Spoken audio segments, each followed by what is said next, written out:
2 ನಿಮಿಷದಲ್ಲಿ ಮೊಬೈಲ್ ಮೂಲಕ ಎಲ್ಲಾ ತರ ವೆಹಿಕಲ್ ಇನ್ಶೂರೆನ್ಸ್ ನ ಕಟ್ಟಬಹುದು. ಯಾವುದೇ ಬ್ರೋಕರ್ ಅವಶ್ಯಕತೆ ಇಲ್ಲ. ಪ್ರೀವಿಯಸ್ ಕಟ್ಟಿರೋ ಇನ್ಶೂರೆನ್ಸ್ ಕಾಪಿ ಬೇಕಾಗಿಲ್ಲ. ಅದು ಲ್ಯಾಪ್ಸ್ ಆಗಿರ್ಲಿ ಅಥವಾ ರಿನ್ಯೂ ಆಗಿರ್ಲಿ. ಹೇಗೆ ಅಂತ ಇಲ್ಲಿ ನೋಡೋಣ. ಓಪನ್ ದ ಫೋನ್ ಪೇ ಮೇಲೆ ಕ್ಲಿಕ್ ಮಾಡಿ. ಇವಾಗ ಮೇಲೆ ಸ್ಕ್ರೋಲ್ ಮಾಡಿ. ಇನ್ಶೂರೆನ್ಸ್ ಬರ್ತಾ ಇದೆ ರೈಟ್ ಸೈಡ್ ಅಲ್ಲಿ. ಇನ್ಶೂರೆನ್ಸ್ ಮೇಲೆ ಕ್ಲಿಕ್ ಮಾಡಿ. ಇಲ್ಲಿ ಬೈಕು, ಕಾರು ಎಲ್ಲ ತೋರಿಸ್ತಾ ಇದೆ. ನನಗೆ ಕಾರ್ ಬೇಕು. ಕಾರ್ ಮೇಲೆ ಕ್ಲಿಕ್ ಮಾಡಿ. ಇವಾಗ ಜಸ್ಟ್ ಇಲ್ಲಿ ತೋರಿಸ್ತಾ ಇದೆ ಎಂಟರ್ ಕಾರ್ ನಂಬರ್. ನಿಮ್ಮ ಕಾರ್ ನಂಬರ್ ಎಂಟ್ರಿ ಮಾಡಿ. ನಾನು ಎಂಟ್ರಿ ಮಾಡ್ತಾ ಇದ್ದೀನಿ.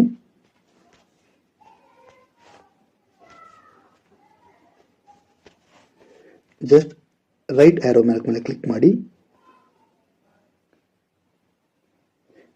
ಇಲ್ಲಿ ನಿಮಗೆ ತೋರಿಸ್ತದೆ ಥರ್ಡ್ ಪಾರ್ಟಿ ಬೇಕಾ ಇಲ್ಲ ಫಸ್ಟ್ ಪಾರ್ಟಿ ಬಂದರೆ ಕಂಪ್ರೆಸಿವ್ ಬರುತ್ತೆ. ಫಸ್ಟ್ ಪಾರ್ಟಿ, ನನಗೆ ಥರ್ಡ್ ಪಾರ್ಟಿ ಬೇಕು. ಇಲ್ಲಿ 2094 ಸುಮಾರಿದೆ ಏಜೆನ್ಸಿ. ಆ್ಯಕೋ, ಟಾಟಾ, ಗೋ ಡಿಜಿಟ್ ಎಲ್ಲ ಸೇಮ್ ಪ್ರೈಸು. ನನಗೆ ಆ್ಯಕೋ ತಗೊಳ್ತೀನಿ. ಆ್ಯಕೋ ಮೇಲೆ ಕ್ಲಿಕ್ ಮಾಡ್ತೀನಿ. ಇವಾಗ ನಿಮ್ಮದು ಪ್ರೀವಿಯಸ್ ಪಾಲಿಸಿ ಡೀಟೇಲ್ಸ್ ಎಲ್ಲ ಬರ್ತಾ ಇದೆ. Car details, chassis number, engine number ಎಲ್ಲ ಬರ್ತಾ ಇದೆ. ಈಗ ಬೈ ಪ್ಲಾನ್ ಮೇಲೆ ಕ್ಲಿಕ್ ಮಾಡ್ತೀನಿ. ಈಗ ಪೇ 24,700 ರೂಪೀಸ್ ಪೇ ಮಾಡ್ತಾ ಇದ್ದೀನಿ.